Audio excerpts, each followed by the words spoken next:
الحمد لله نحمده ونستعينه ونستغفره ونؤمن به ونتوكل عليه ونعوذ بالله من شرور أنفسنا ومن سيئات أعمالنا من يهده الله فلا مضل له ومن يضلله فلا هادي له ونشهد أن لا إله إلا الله وحده لا شريك له ونشهد أن سيدنا ومولانا محمدا عبده ورسوله أما بعد فأعوذ بالله من الشيطان الرجيم بسم الله الرحمن الرحيم لقد كان لكم في رسول الله أسوة حسنة لمن كان يرجو الله واليوم الآخر وذكر الله كثيرا صدق الله العظيم وصدق رسوله النبي الكريم ونحن على ذلك من الشاهدين والشاكرين والحمد لله رب العالمين.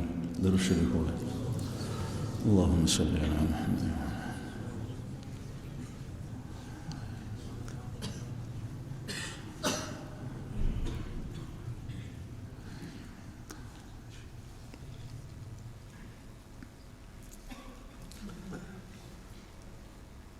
محمد رسول الله صلی الله علیه وسلم د پیدایش نه مخکې د هغې والد صاحب وفات شوی او چې د شپږو کالو شو نو مور بیبي هم وفات شوه او مور بیبي مدینې منورې ته تللې وه د رسول الله صلی الله علیه وسلم نکاح ماماخیلي د مدینې منورې وه د نیکه د طرف نه او میاشتې هلته تېره کړه او چې واپس راتله نو په لاره کې وفات شوه. هغه زمانه کې پیاده مزلې وې. ابوا د مکې مکرمې او مدینې منورې ترمنځ ځای دی. د نبي کریم صلی الله علیه وسلم د مور بیبي تدفین په ابوا کې شوی. ورسره خدمتګاره وه وینځه ام ایمن رضی الله عنها. دی نبی کریم صلی الله علیه وسلم راوستو نیکه ته حواله کو مکه مکرمه کې. پیغمبر علیه السلام د عبدالمطلب صاحب یعنی د نیکه سرپرستی ته راغلو. نیکه په ډېر مین او په نیکه باندې ډېر ګران و. د عبدالمطلب صاحب د مکې مکرمې مشري د قریشو او د خانه کعبې تولی د هغه په لاس کې وه او د خانه کعبې تولی او د مکې مشري چې به د چا په لاس کې وه دغه وخت کې نو هغه به بادشاه ځکه چې دې ځای کې د بل چا حکومت او بادشاهي نه وه. عبدالمطلب صاحب ته به د کعبې په سوري کې خاص ځای جوړېدو د ناستې مسند په هغې به ناستو او ګیر چاپېر به دې خلک ناستو.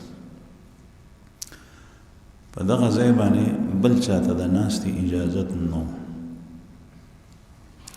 دغه مسند باندې بل چاته د ناستې اجازت نه دا باغه ته خالی پروت و زامن یو هغه زامن به هم په دې نه کېناستل نه به په هغې باندې چا قدم کېښو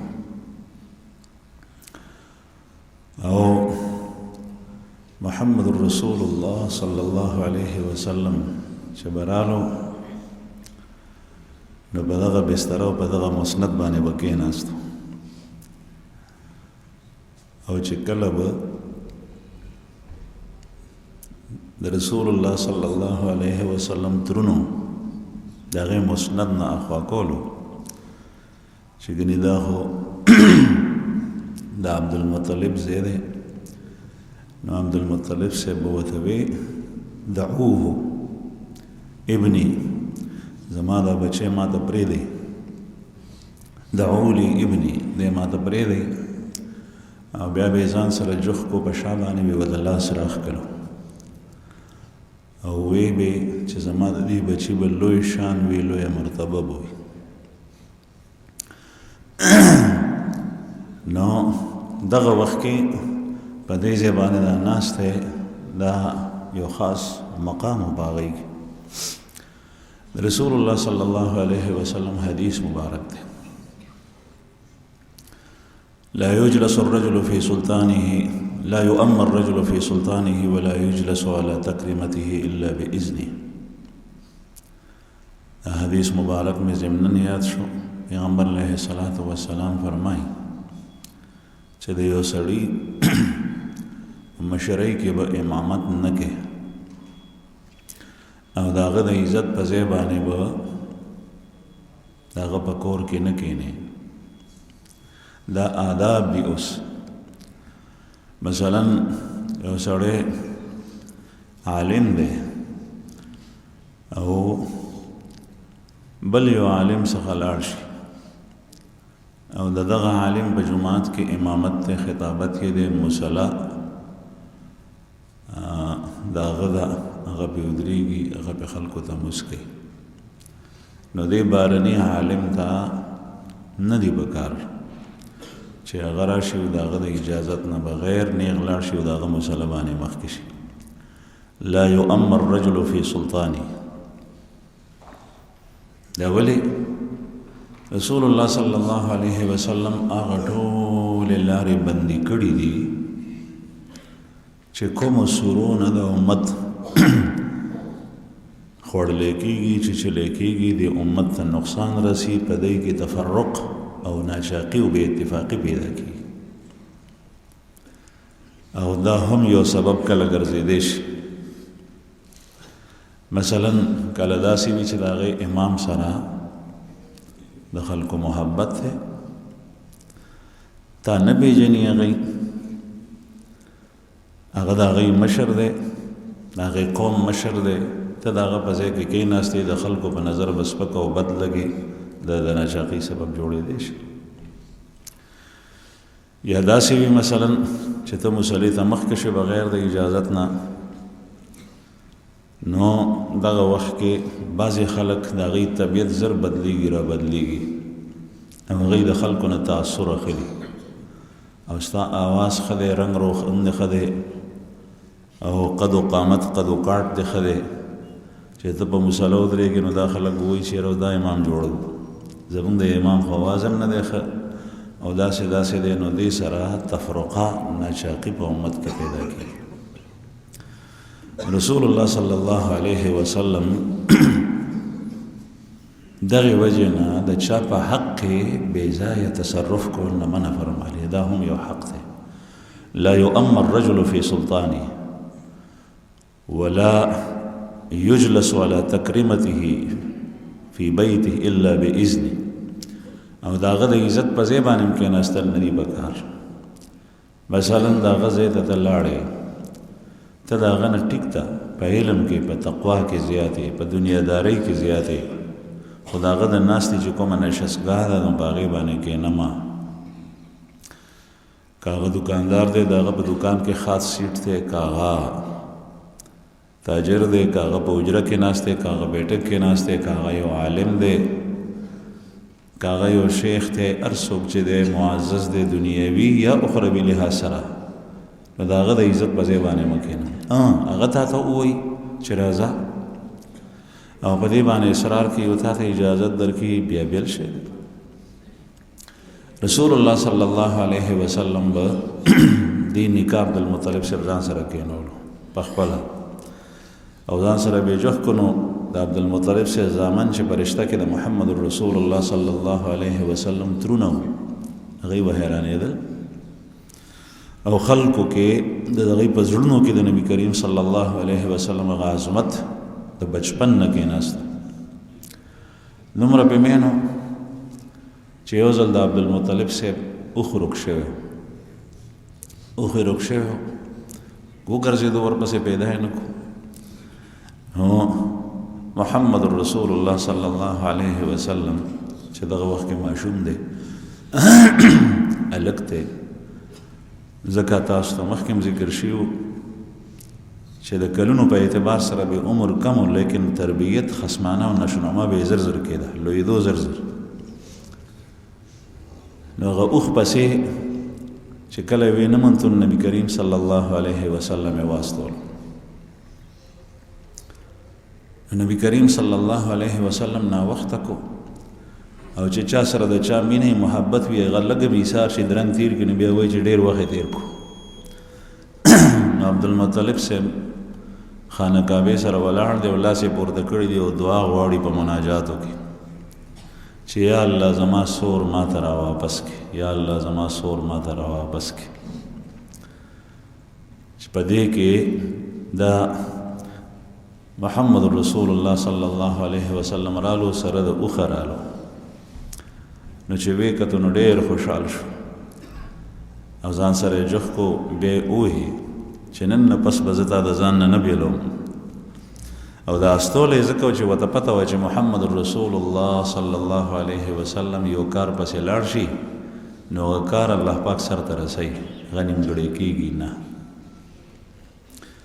دې ځای کې د دا یو ادب هم بیان کم اوس د رسول الله صلی الله علیه وسلم په تعلیماتو کې او د هغې نه چې امت ته کوم آداب پاتې شوي دي په هغې کې یو ادب دا دی كل امر زیبان لم يبدا فيه ببسم الله فهو اقطع وابتر هر غکار چې دا غي شان وی اهمیت وی دا غي ابتدا چې د بسم الله نه اونشي نو غکار نیمګړي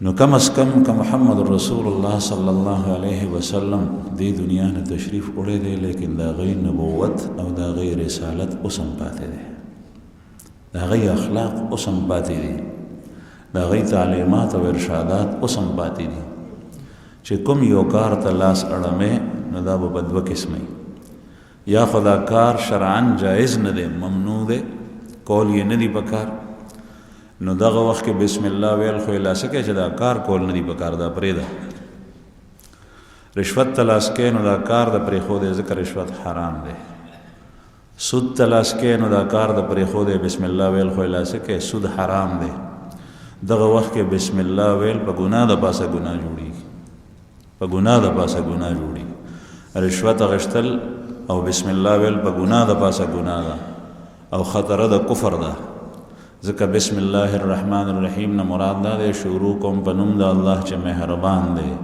ډیر مهربان او به حد رحم کوونکی دی نو ته خو دې کې دا اشاره کوي چې ګنې خدای دا غشتل حلال کړي دي حالانکې هغه خدا نه فرمایي چې دا واخله نو کوم یو کار چې د معصیت وي د ګناه وي د هغې په سر کې خو به بسم الله نه وي هغه کار به ترکې او پرېږدی وي او چې کوم یو کار مباح دی او حلال کار دی طاعت دی نیک کار دی جایز دی کم از کم مباح نو د هغې په ابتدا کې بسم الله وایا نو هغه کار به انشاءالله سر ته رسېږي زمونږ ډېر کارونه داسې چې هغه نیمګړي پاتې شي او باغې کې به برکت وي او زمونږ ډېر کارونه داسې چې باغې کې برکت نه او برکت دې ته ویل کېږي چې د الله جل جلاله د طرف نه معنا مخکې تاسو ته بیان شوي وه په یو څیز کې بغیر د اسبابو نه زیاتې راځي بغیر د اسبابو چې کله بسم الله ووایې د الله نوم د کار په ابتدا کې واخلې نو په هغې کې برکت زنانو ته دا تعلیم ورکوي او تاسو په خپل هم داسې کوئ چې کوم یو کار زنانه په کور کې کوي نو د هغې په ابتدا کې د بسم الله وایي تر دې پورې چې کله سړی بیت الخلا ته ننوځي د قضای حاجت ځای ته نو بیا به هم بسم الله وایي بسم الله هلته صرف بسم الله وایه بس او دعا اللهم انی اعوذ بک من الخبث والخبائث اللهم انی اعوذ بک من الخبث والخبائث یا الله ما د خبیث جناتو سړونه او د خبیث جناتو خزونه ما ته پناه راکړي نو بهرحال بسم الله ویل چې وړه غږي بسم الله ویل چې چای پخی بسم الله ویل چې کټوۍ پخی بسم الله ویل چې کپړو ته زنانه کینی بسم الله ویل مسلم شریف کې حدیث ته چې کله ته سملې او دروازه بندې او بسم الله اوې دروازه بند کې بسم الله اوې جرنده نه لګې صرف زنجیر لګې کونډي او بسم الله اوې نو حدیث مبارک کې راځي چې شیطان دا ور نشي خلاصوله شیطان دا ور نشي خلاصو تالی وته ولګو خو بسم الله دې نی ویلی شپک تالی وته ولګو شیطان اخلاصي راځي او چې کله د بسم الله ویلی نو شیطان نشي خلاصوله چې کټوي باندې کټوي پرتا وا شیطان پکې تصرف کوي ننوځي پکې برکت ته واخلي خچ شیطان پکې خپل تصرف کوي خپل سمسي پکې وای نو دغه خو وجه د چې ته غوسه کېږي زر بې ځایه خوی دی خراب دی کنځلې کې جګړې کې او بیا حالت د خلکو سی کوم ځای ته خبره ځي د ښځې سره جنګ بهر په معاشره کې جنګ ښځې ته طلاق ورکولو صورتول نو چې په کوم چایو کې په کوم سالن کې شیطان خپل سمسي واري نو دا کار به کېږي نه ځکه چې بسم الله څوک نه او چې کله په کټوۍ باندې لوښی کېدی او ابتدا پخلی کې بسم الله پې وی او چې په خشوت باندې سر کېدی برغولی پې کېدی او بسم الله الرحمن الرحیم اوه او برغولی دې پې کېښو نو شیطان دا نشي وچتولی په دې کې شیطان تصرف نشي کولی دا ستا په خیال باندې په دې جنگ مورګو کې چې کوم سوري دي په دې کې شیطان نه نوتی شي لیکن بسم الله ویلو سره په د الله جل شانه د طرف نه داسې مهر لګي چې شیطان په هغې کې سرایت نشي کولی څوکۍ پې ودرېږي نو بهرحال اوس که ته دا غواړې چې زما کار دې نیمګړی نی ډېر خلک دغه فریاد کوي دلته کې دنیا راځي کار شروع کوم سمې نه خوري کار شروع کوم سمې نه خوري کار شروع کوم سمې نه خوري سر ته نه رسېږي رسول الله صلی الله علیه وسلم چې تعلیمات خولی دي ته خو مونږ توجه نه ورکوو ځکه چې زمونږ په هر یو څیز کې د اغیارو په خپل باندې بل کې خل حالانکه هغه کافر دي او کافرو ته الله جل شانو په هغه لاره ورکوي ستا د ورکړې لار دا نه وه تا خپله لار هیره کړې ده ستا لاره جدا ده تا څخه د رزق راتلو لار جدا ده دا به په حلاله طریقه حاصلې اله به هغه سمې خوري که نینو نه او که چېرې ته یې مسلمان او په حرامو باندې ستا مال ټیک ته ډېر شو نو دا به تا ته نقصان درکوي یا به د دنیا کې هلاک کوي او یا په قبر او په آخرت کې نو محمد رسول الله صلی الله علیه وسلم یې ځکه استولو چې وایي چې دی کوم کار پسې لاړ شي نو هغه نیمګړی نه پاتې کېږي هغه سر ته رسېږي نبی کریم صلی الله علیه وسلم د خپل نیکه په تربیت کې و 2 کاله یې تېر شو 6 کالو په عمر کې مور بی وفات شوې وه او د 8 کالو په عمر کې نیکه وفات شو عبدالمطلب صاحب دغه وخت کې عمر 8 کالو وصیت یې وکړو نیکه د مرګ نه مخکې خپل زوی ته ابو طالب صاحب ته چې د رسول الله صلی الله علیه وسلم سکت رو ځکه چې بیرني ترونه یې ډېر هغه ته یې وصیت وکړو وی خیال کو د ده به ډېر زیات خیال ساتي د مر نه مخکې دا وصیت کړی ابو طالب صاحب ته یې حواله کړو نبی کریم صلی الله علیه وسلم نه وروستو چا تپوس وکړو چې ستا خپل نیکه یاد دی ورته یې وفرمیل زه د 8 کالو وم چې زما نیکه مړو نو چې کله یې جنازه وته نو ورپسې روانو او د خفګان اظهار یې د مخ نه معلومېدو نبی کریم صلی الله علیه وسلم د ابو طالب صاحب په تربیت کې رالو ابو طالب صاحب په د نیکه نه زیاته مینه کوله څومره مینه محبت او مرسته او تعاون او ملاتړ چې د محمد رسول الله صلی الله علیه وسلم سره ابو طالب صاحب کړی دی د تربیت او پرورش په دوران کې د نبوت نه مخکې او بیا وروسته خپلې بیبي حضرت خدیجه رضی الله عنها دومره بل چا نه دی کړی لیکن سره د دې ابو طالب صاحب کلمه د اسلام نه د نصیب شوي او د دنیا نه دغسې تللی او دا واقع به تاسو ته مخکې راشي چې څه وخت وفات کېږي نبی کریم صلی الله علیه وسلم ورته رالو ابو جهل ورسره ناست دی بل کافر ورسره ناست دی دا مشرکین ناست دي نو پیغمبر علیه السلام ته د ناستي ځای بند کو چې دی د تره سره کښېني یاسیني څه ورته ووایي نو داسې پلن کښېناستل ارض بیرته ځای بند کو نو رسول الله صلی الله علیه وسلم په ولاړې تره ته نږدې شو ورته وایي چې ما ته کلمه ووایه پټه غونې په غوږ کې نو سوچ کې تره پرېوتو ابو جهل وغیره وغیره ورته وایي چې په دې وخت کې به ته د خپل پلار نیکه د دین نه وړې نو هغه وخت کې ووی چې وراره ستا سترګې مو ما یخې کړې وي لیکن دغه وخت کې ټول ژوند مې داسې تېر شو نو دې وخت کې ما غیرت خلاف ته ده چې زه دا دین بدل کړم چې قسمت کې د انسان نی بل دا چې یاد ساتئ چې ایمان چا سره نی نو د هغه ټولې ښېګړې او ښه کارونه او رفاهي ادارې او NGOs او د خلکو سره تعاون او خلکو کې مال تقسیمول او ښه خوبونه لیدل او ښې خبرې کول او د مېلمستیا کول او مختلفو طریقو سره سخاوتونه کول او لیډریانې کول او لارې او پلونه جوړول چې ایمان نی نو دا هیڅ فایده نه ورکوي. ایمان دا بنیاد دی، په دې باندې نور کاڼي او خښتې ته کېده. د دې دیوالونه چې بنیاد نی لاندې او ته د پاسه چې کوم دی نو خښتې کېدې نو په دې باندې دا عمارت نه ټینګېږي. خشت اول چون حد معمار کج تاسو ریا میره و دیوار کج چې کله ګلکار ړومبنۍ خښته کږه کېږي بیا تر اسمانه پورې د دیوال خېژو نو دا به کوخېږي. نو چې ایمان دې خراب نو ټول ژوند په هغې باندې د ټول ژوند ثمره هغه به خراب مرتب کېږي. چې ایمان خطا و الله پاک دې زمونږ ایمان خطا نه کړي نو د ټول ژوند ثمره به خطا وي. او چې ایمان درست و ټیکو نو بیا چې معمولی شی په د پاسه کېدی چې بنیاد مضبوط وي نو آبادې سب سم وي. نو ابو طالب صاحب خدمات د داسې هستی چې محمد رسول الله صلی الله علیه وسلم دی الله جل شانه باندې څومره ګران دی، لیکن دا هغه مرسته د هغه تعاون د هغه ملاتړ هغه کار نه ورکوي چې ایمان پکې ني. بعضې سړی وایي ما څخه یو کس راغلی وایي چې فلانکې ډېر ښه خوبونه ویني خو د هغه عقیده یې ما ته ذکر کوي چې هغه عقیده یې خرابه ده. دا ده خلک د هغه په باره کې دا وایي خو هغه ډېر ښه خوبونه ویني نو ما ورته په خوبونو کار نه کېږي چې ایمان ني. نو بهرحال عرض مې دا کولو چې دغه ابو طالب تربیت ته چې رسول الله صلی الله علیه وسلم رالو نو عمر یې 8 کاله او ابو طالب صاحب هر قسم تعاون کړی، سختو ته ځان اچولی دی خو دی نه دی پرېښی یوازې.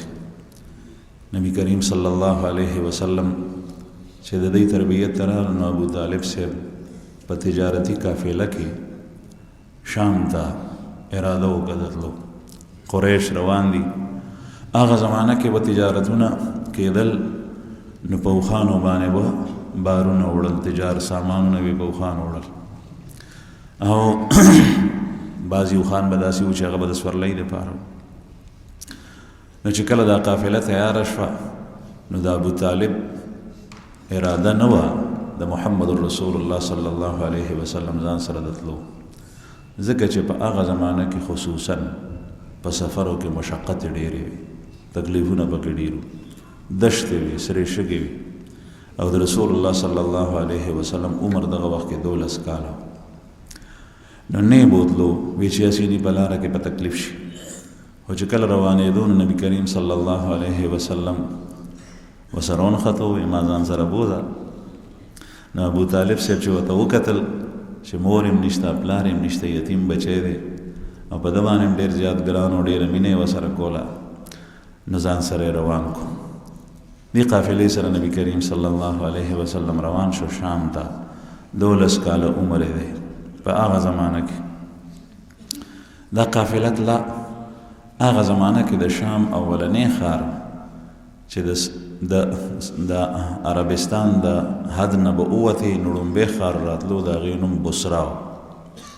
د بصره هغه علاقه نن سبا په سعودي شمالي عربستان کې راځي.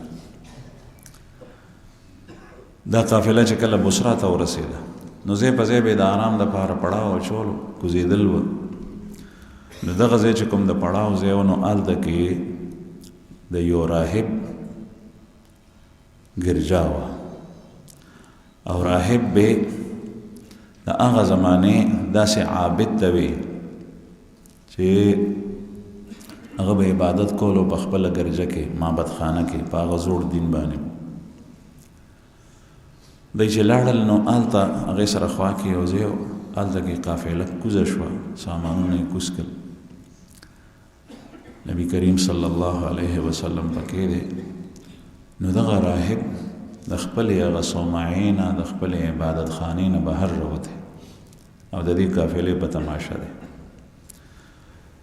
نو دا خلک حیران شو چې کوم دی کې زاړه خلک وتلي راغلي وو، ځکه چې د دې نه مخکې دا راهب کله بهر نو راوته او دی ته قتل هم نه، خپل کار سره بیکار لرلو، په خپل هغه معبد کې بناستو او د خپل مذهب مطابق به عبادت کولو.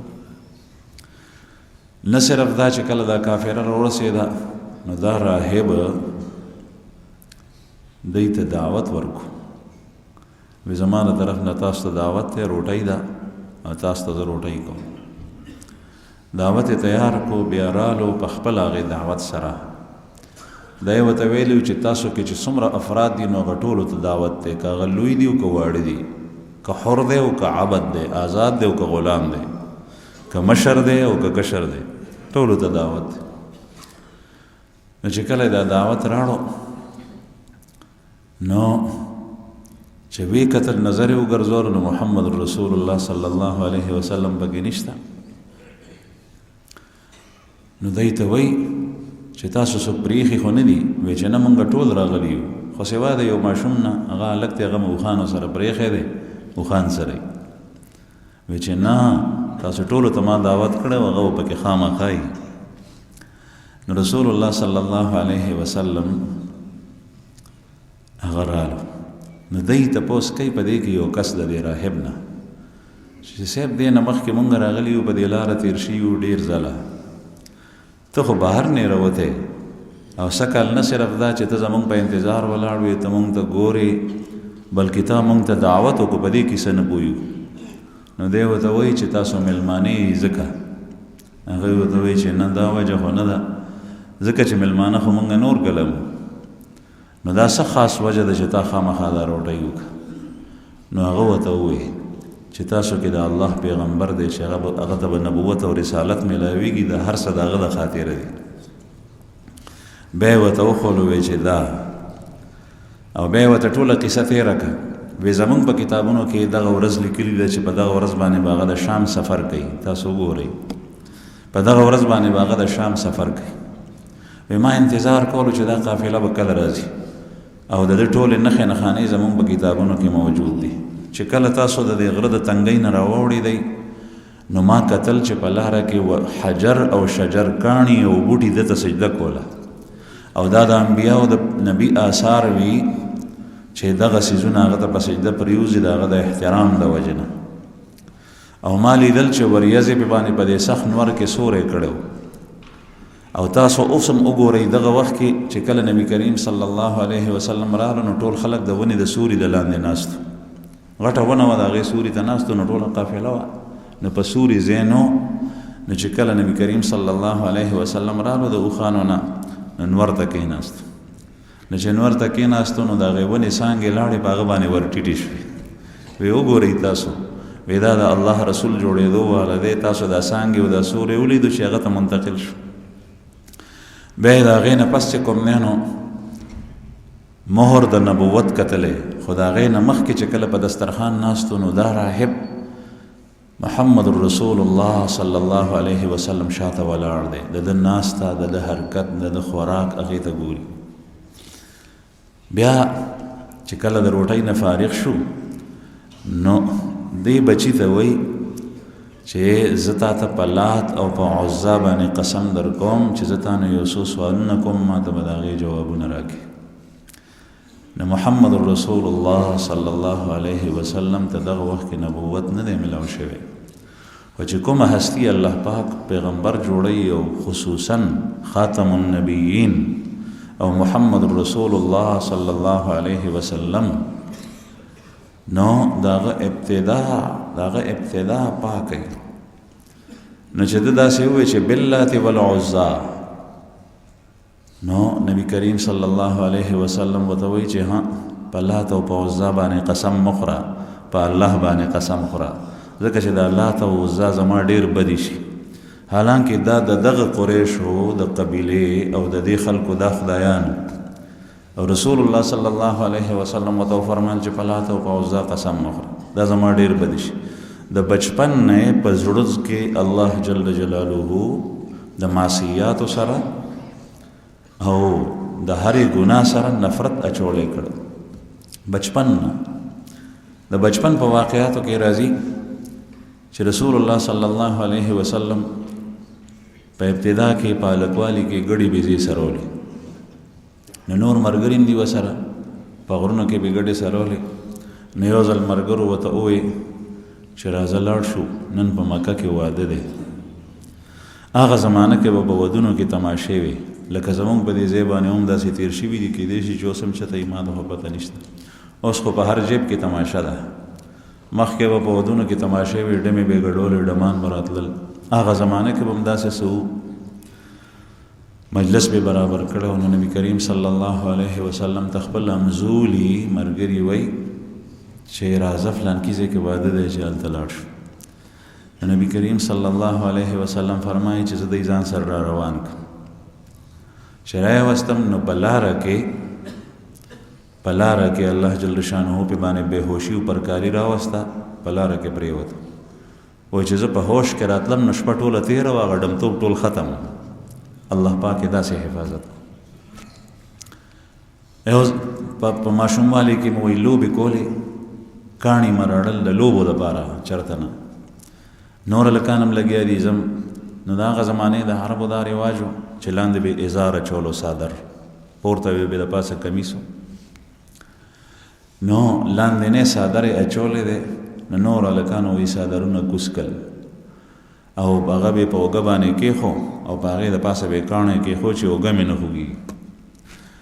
نو نبی کریم صلی الله علیه وسلم چې څنګه ازار ته لاس کولو پرانیستو یې په اوږه باندې کېږدي، نو بړ مخې پرېوت او بېهوشه شو. الله جل شانه یې داسې غیبي انتظام کول. د انبیاو مربي هغه په انسانانو کې نه الله وي. د انبیاو استاذ او معلم او د محمد رسول الله صلی الله علیه وسلم هغه په انسانانو کې نه براه راست الله جل جلاله وي. د انبیاو اصلاح کوونکی ذات هغه نیغ په نیغه الله جل جلاله دی، او داسې ښکلی تعلیم او اخلاق چې دنیا دپاره یې نمونه ګرځولي.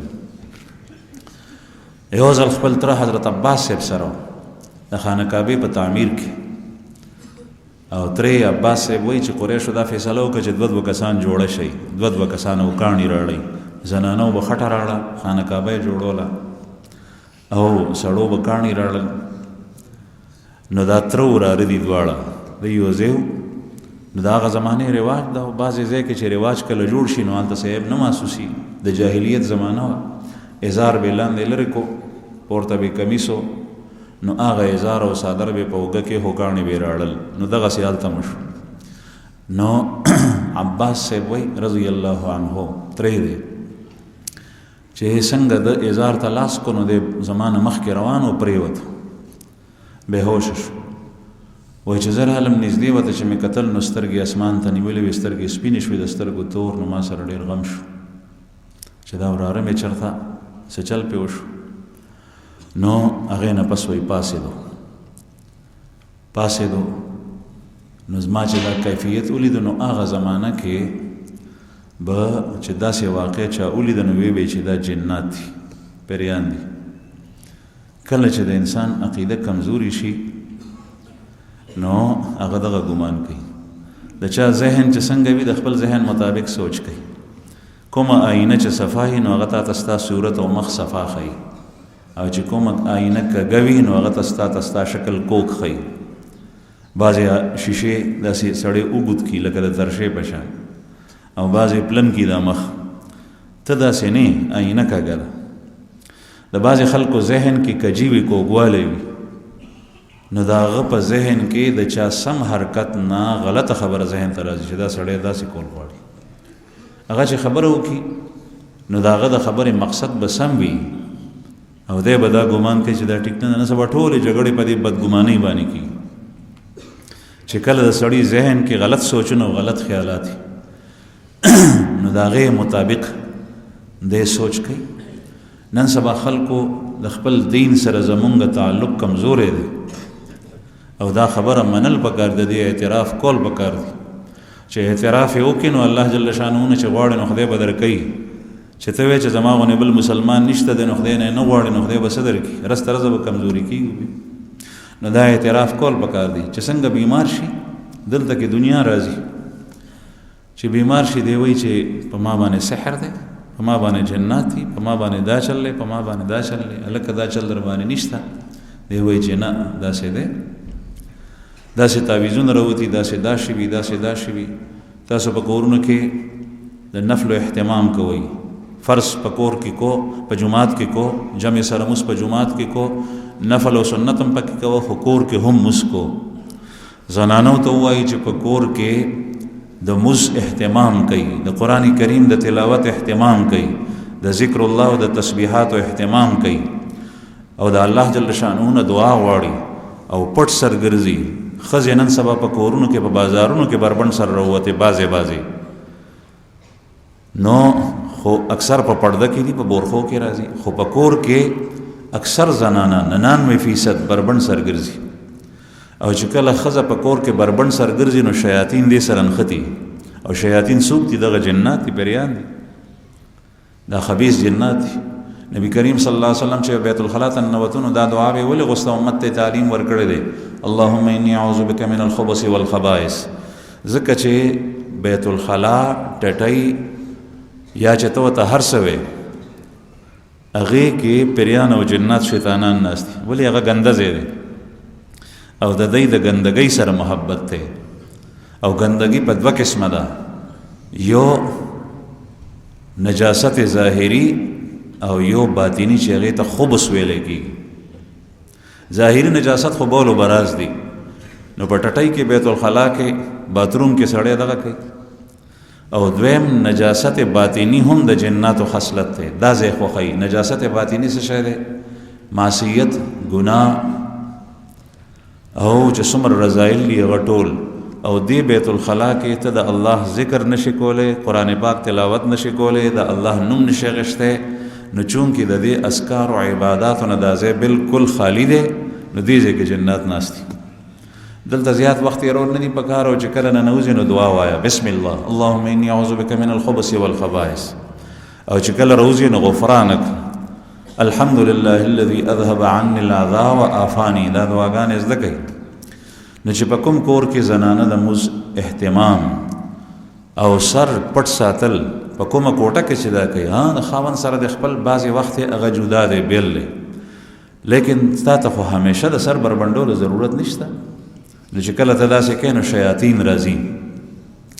نو د دې وجې نه د هغې بیا اثرات وي. لیکن که چېرې دا قرآن پاک تلاوت، ذکر الله، د الله نوم، د دعاګانو اهتمام وي، نو جنات نشته، باقي بیماری شته. الله جل جلاله بیماری راولي. نبی کریم صلی الله علیه وسلم باندې تکالیف راغلی دي، بیماری پې راغلی دي. داسې تبه به راتله. عبدالله ابن مسعود رضی الله عنه وی زه راننوتو، تبه یې وه، وی چې یا رسول الله ستاسو خو ډېره تبه ده.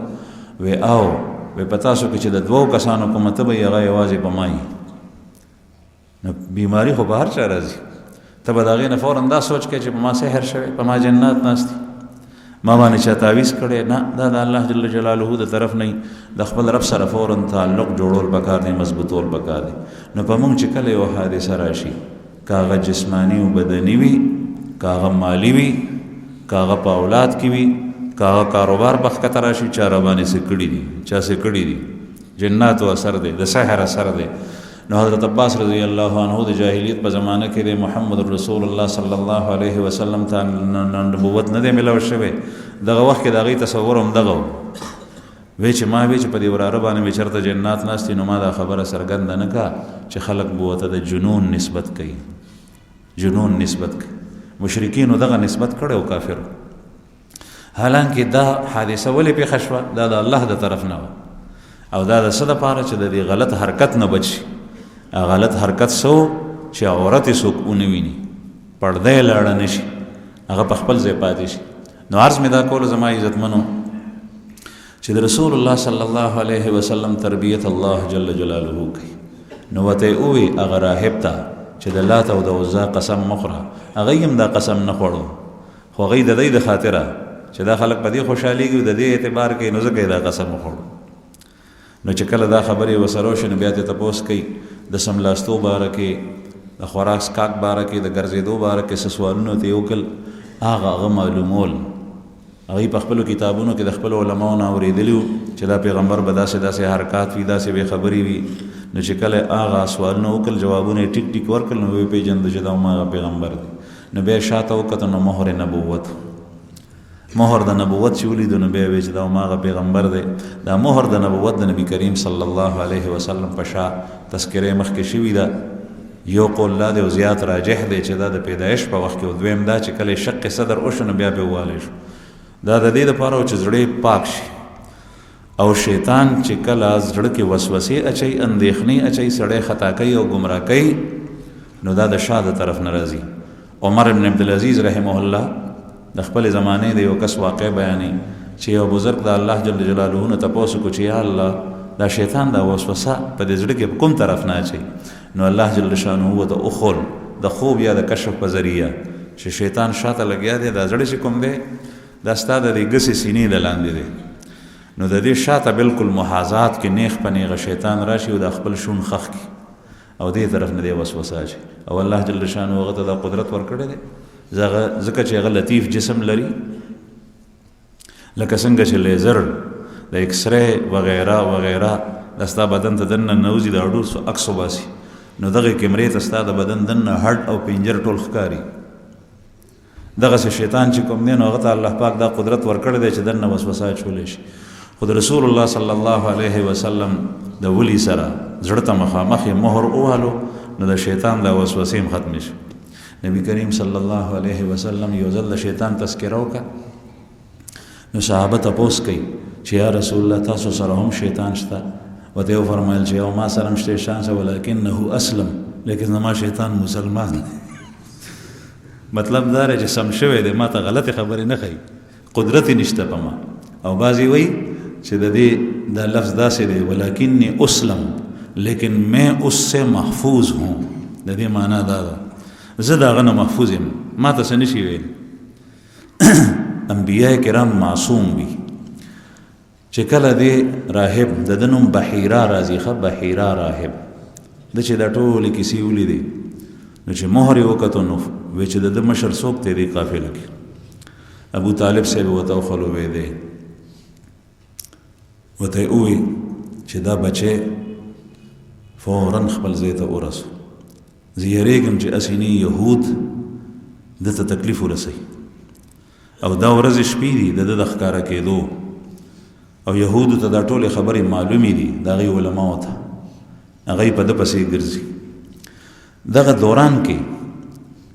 دوران کې اووه کسان د یهودو رالل، او دې راهب سره بحیرا سره ملو شو. سواره رالل، دې ته تپوس کوي چې څه کوئ؟ وایي چې دغه هغه ورځ ده چې زمونږ په کتابونو کې دي چې هغه نبی آخر الزمان به راځي او په دې ځای باندې به تېرېږي، سفر به کوي. وایي بیا تاسو څه کوئ؟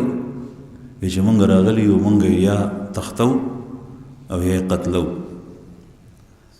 نو بحیرا ورته وایي چې زه تاسو نه یو تپوس کوم، تاسو مازغه ټیک دي؟ وایي چې یو. وی د هغه پیغمبر په باره کې تاسو دا هم لوستي دي چې هغه ته به نبوت میلاویږي، پیغمبري او داسې وي او داسې وي او داسې، دا ټولې خبرې شته، او هغه به مدینې ته هجرت کوي، مهاجر د کجورو ځای ته به هجرت کوي. یو څو خبرې ورته وکړي، او دا هر څه شته. وایي چې دا شته دی، نو دی بیا قتلولی تاسو څنګه شئ؟ وایي دا خو به هغې پورې لویږي، دا ژوند به د هغه تېرېږي. وایي تاسو مازغه کار نه کوي؟ هغوی وی بالکل دې ټیک ووی، وی دا اراده پرېږدئ، وی مونږ پرېښوه. دغه بحیرا راهب ابو طالب صاحب ته وایي چې دی فوراً رسو. نو ابو طالب چې څه زر زر سوداګري و تجارت و هغه یې وکړو، بیا د وراره ځان سره روان کړو مکې مکرمې ته یې ورسول.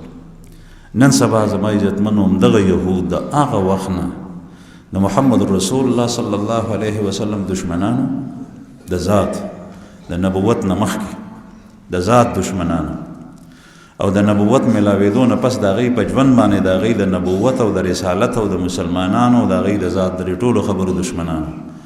او اوس نبی کریم صلی الله علیه وسلم نشته دی، خو د هغوی د دین دشمنان دي اوس هم د اسلام او د مسلمانانو. تا ملکونو کې د مسلمانانو سره چې کوم تعاون او خیر د یهود کول غواړي، دا یاد ساتئ دی ټول د خپل ځان لپاره دي، د خپلو اغراضو لپاره دي. پټ پټ مختلف طریقې سره نقصانات رسوي، او نن سبا خو تاسو ته پته ده چې مسجد اقصی بیت المقدس هغه خو اسیم د مخکې نه د یهودو په ګرفت کې دی، خو دومره ده چې خواوشا آبادي د مسلمانانو ده، او مسلمانان وخت په وخت جماعتونو په شکل کې انفرادي روزي چې دی جماعت ته لاړ شو، دا قبله اول ده. اوس دغه یهود دغه کوشش کوي او وسره نن سبا نصارا یو ځای شوي دي، او د امریکې صدر هغه وایي تر اوسه پورې کوم ځای کې چې بیت المقدس دی هغې ته دی یروشلم وایي، او مونږ ورته بیت المقدس علاقه وایو. دې نه غیر چاپېر د غزې ټول مقدس او پاک، هلته کې خپله سفارتخانه امریکې صدر سپړي اعلان یې کړی. مطلب دا دی چې په دې ځای باندې د یهودو سره سره د نصاراو او د امریکې قبضه مضبوطه شي. نو عرض مې دا کور زما عزتمند چې دا د مسلمانانو ذمه‌داري ده، څومره چې مذهبي خبرې دي، د مسلمانانو حکومتونه، د مسلمانانو حکمرانان، د مسلمانانو لیډران، دا مونږ چې چاته ووټ ورکوو دا د دوی کار دی چې دا داسې خلک وي چې هغه په دین او په مذهب پوهېږي او د دین په غیرت پوهېږي. هغه چې کله لیډرۍ ته لاړ شي نو بیا د رعایا او د قوم خدمات نه کوي، نو هغه به د مذهب څخه خیال وساتي. هغه د قرآن پاک نه نی خبر، د فرض مونځ نه نی خبر، نو هغه به د مذهب څخه خیال وساتي. نو زما عزتمندو دا ټولې خبرې د دې دنیا دي، دې ځای کې سوچ کول پکار دي چې آیا مونږ کوم حده پورې تلي یو، زمونږ سره څه کېږي، مونږ ته څه کول پکار دي، مونږ څه ترلاسه کړل، څه زمونږ نه پاتې شول. نو د خوب پیغمبر صلی الله علیه وسلم سیرت دا چې اورئ دا اختیارول پکار دي، او دې ځای کې چې کوم ځای زمونږ رب الله جل جلاله زمونږ نه څه تقاضا کوي، نو په هغې باندې ځان پویول پکار دي او په هغې تلل پکار دي. الله پاک دې مونږ ته د عمل توفیق راکړي.